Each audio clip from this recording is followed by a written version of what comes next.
você sabe exatamente o que precisa ser feito. Você tem uma lista, você conhece o prazo, você sabe o prejuízo de adiar. E mesmo assim, na hora de começar qualquer coisa, parece mais fácil. Responder um e-mail, abrir uma outra aba no Safari, no Google Chrome, ver uma notícia rápida, mexer no celular por mais 5 minutinhos só. Se você vive isso, o primeiro ponto importante é esse. Isso não significa automaticamente falta de caráter, preguiça ou fraqueza moral. Isso chama procrastinação. E é um fenômeno humano muito estudado. E um dos autores mais importantes desse tema, o Piers Steel, ele define a procrastinação como um adiamento voluntário de uma ação planejada, mesmo sabendo que isso provavelmente vai piorar a sua vida depois. Ou seja, o problema aqui não é a ignorância, você sabe. O problema é que saber não basta. E por isso muita gente se sente confusa, porque não falta informação, falta execução.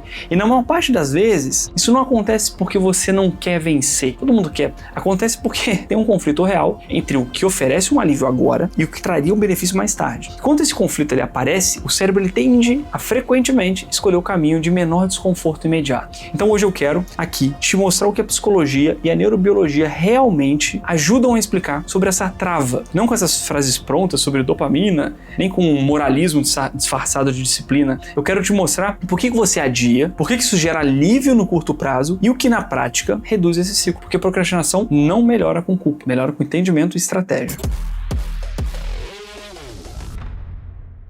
A melhor forma da gente entender procrastinação hoje não é pensar nela como uma preguiça. A literatura ela traz e trata a procrastinação de uma forma muito mais precisa, né? Como uma falha de autorregulação. Esse é um tipo de linguagem usada pelo aquele autor que eu falei, o Piers Steel, num trabalho de 2007, que continua sendo uma das referências centrais sobre esse tema, né? E o que isso quer dizer aqui na prática? Quer dizer que, diante de uma tarefa importante, o problema nem sempre é a ausência de meta. Muitas vezes a meta existe. O que falha é a capacidade de sustentar o comportamento necessário quando essa tarefa parece difícil, vaga, longe, chata, né, emocionalmente pesada, né, ou que ameaça a nossa autoestima. Em outras palavras, né, você não adia apenas porque a tarefa dá trabalho, você adia porque ela gera desconforto. E aí uma contribuição muito importante aqui de um outro pesquisador, né, Tim Pitchell, acho que é assim, Pitchell que fala, né, de outros autores que estudam procrastinação como um problema de regulação emocional.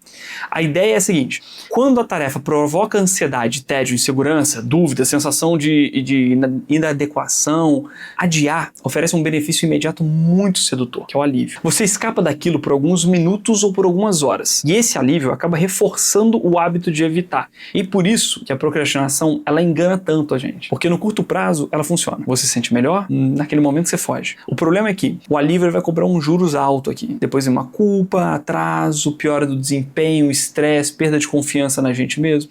Tem horas que procrastinar é importante, lembra? Mas sei lá, se alguém briga com você não vai bate pronto responder. Você procrastina aquela decisão, pensa com calma e tudo. Mas aqui a gente está olhando de uma forma diferente, tá? Aqui é uma forma de uma fuga, para buscar um alívio imediato. Não é só uma procrastinação um pouco mais virtuosa, que é um problema.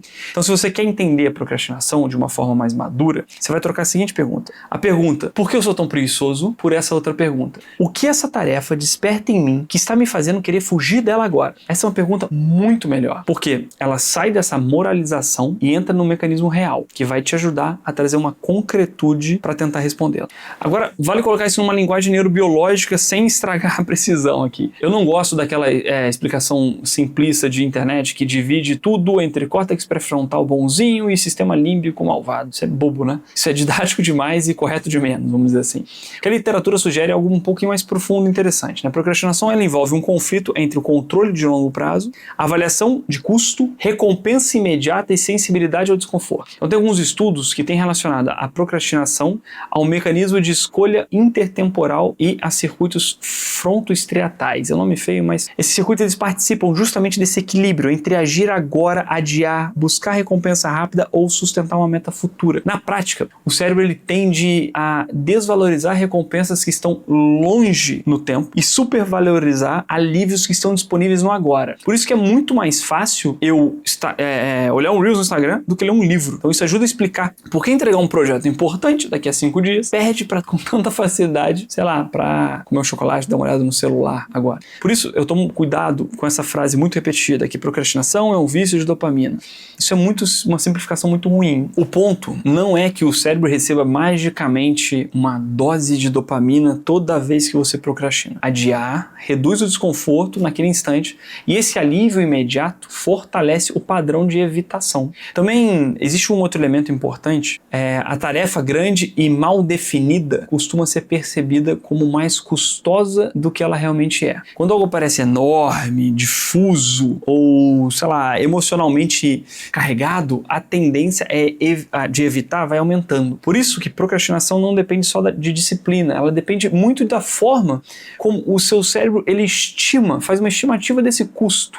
Tem a clareza da ameaça e da recompensa. Tem alguns estudos neurocomportamentais recentes, né, que caminham nessa direção e ajuda a sair daquela conversa de que é só querer. Então assim, tem um resumo de um estudo, né, um resumo de estudo sem caricatura, seria: você procrastina mais quando a tarefa parece desagradável agora e a recompensa está longe demais para competir com o alívio imediato de evitar. Não sei se deu para entender isso, né? Isso é menos dramático do que o cérebro é sequestrado, sei lá, né? E explica muito melhor. Como a gente pode reduzir a procrastinação de uma forma real? Se a procrastinação é reforçada pelo alívio imediato, o tratamento prático não pode depender só de, sei lá, você ficar dando bronca interna em você. Tem que mexer numa estrutura de ação, beleza?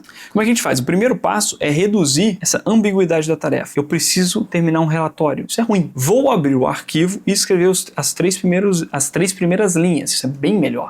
Eu pego uma tarefa gigante que terminar vai dar muito trabalho, vou fazer uma coisa pequena menor agora. Eu trago uma mini meta que eu gosto de chamar. Quanto mais concreto for essa porta de entrada, menor costuma ser a resistência inicial que o seu cérebro vai ler. Isso não é uma mágica, né? Isso é um desenho de comportamento. Isso é tipo um TCC, terapia cognitivo-comportamental. Você não tenta enganar seu cérebro. Você está simplesmente, né? Você está diminuindo o custo subjetivo de começar. Então, o segundo passo aqui é abandonar a fantasia que você precisa estar afim para agir, né? Na prática, muita gente espera uma motivação para começar. Quando frequentemente a motivação, ela aumenta depois que o primeiro movimento, sair da inércia, começou e não antes. O maior obstáculo costuma estar nos primeiros minutos. Se você atravessa essa primeira barreira, a continuidade fica mais provável de acontecer. Uma dica prática que eu costumo orientar: você começa com uma tarefa menos árdua, sei lá, queria estudar, dá uma dica importante: eu vou estudar hoje, quero estudar um tema importante para mim. Tá difícil até de começar. Eu faço uma tarefa antes do estudo que já traga um desconforto,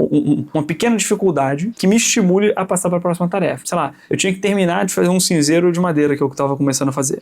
E aí eu tinha que estudar. Eu falei, cara, eu fui lá embaixo, terminei aquilo ali, aquilo me deu um ânimo, e aí eu já fui para um bem mais árduo, que era sentar para ler um livro e terminar uma matéria que eu precisava dominar. Isso ajuda a gente a ter uma continuidade, que é o que eu estava falando. Uma manutenção é melhor. Isso a física mostra, né? O movimento, a força inicial para você tirar o objeto da inércia, ela é maior do que você continuar fazendo a força para manter o movimento. O terceiro passo aqui, que a gente vai falar, é mexer no ambiente. Se a rota de fuga ela está aberta o tempo inteiro, né, o adiamento vai virar uma opção muito simples, muito fácil. Então, deixa o celular longe, fecha as abas irrelevantes, reduz algumas distrações em volta, prepare o contexto antes de sentar. Isso parece banal, mas conversa diretamente com a lógica da procrastinação. Quanto mais fácil for escapar, maior a chance do cérebro escolher o alívio rápido. Então, a preparação do ambiente, né, o quarto que eu vou estudar, a sala, a mesa onde eu vou estudar, temperatura adequada, pouca poluição visual, pouca poluição sonora, celular longe, isso propicia para mim, eu vou diminuindo, vou me blindando de possibilidades de fuga.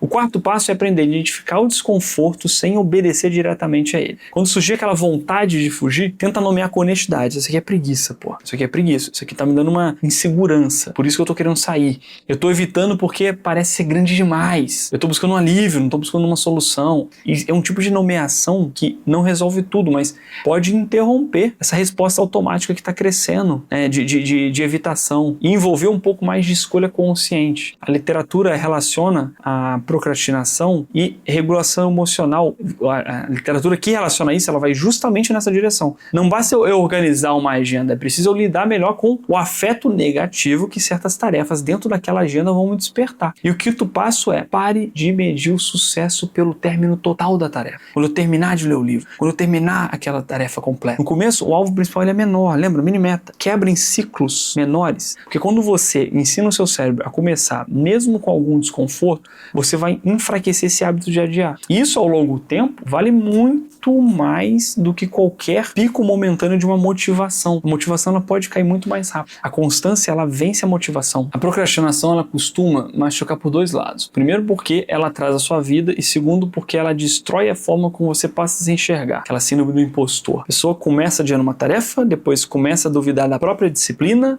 depois ela conclui que ela tem alguma falha de caráter. E isso é um erro sério. Eu atendo no consultório, muita gente deprimida, ansiosa por causa disso. Entender a biologia e a psicologia por trás da procrastinação não é uma forma de passar pano pro problema. Eu entendi, então a culpa não é minha. Não, é uma forma de você parar de tratar de uma maneira muito infantil. Você não resolve a procrastinação se humilhando. Você também não resolve esperando virar uma outra pessoa de um dia pro outro, assistindo esses vídeos aqui, né, buscando fórmulas mágicas da procrastinação. Você melhora quando você entende que o cérebro humano ele tende a evitar desconforto imediato e que vencer isso depende menos de um heroísmo e mais de uma estratégia. Clareza, ambiente, início pequeno, menor atrito e disposição para alguns desconfortos, para conseguir tolerar alguns minutos de resistência sem fugir. Se você quer começar a sair desse ciclo, não pense primeiro em terminar tudo. Pense em começar melhor. Pensa em reduzir a fuga. Pensa em tornar a ação mais concreta do que a desculpa. Se esse tipo de conteúdo te ajuda a entender melhor o cérebro, sem umas simplificaçõezinhas bobas que a gente vê por aí, se inscreve aqui no canal.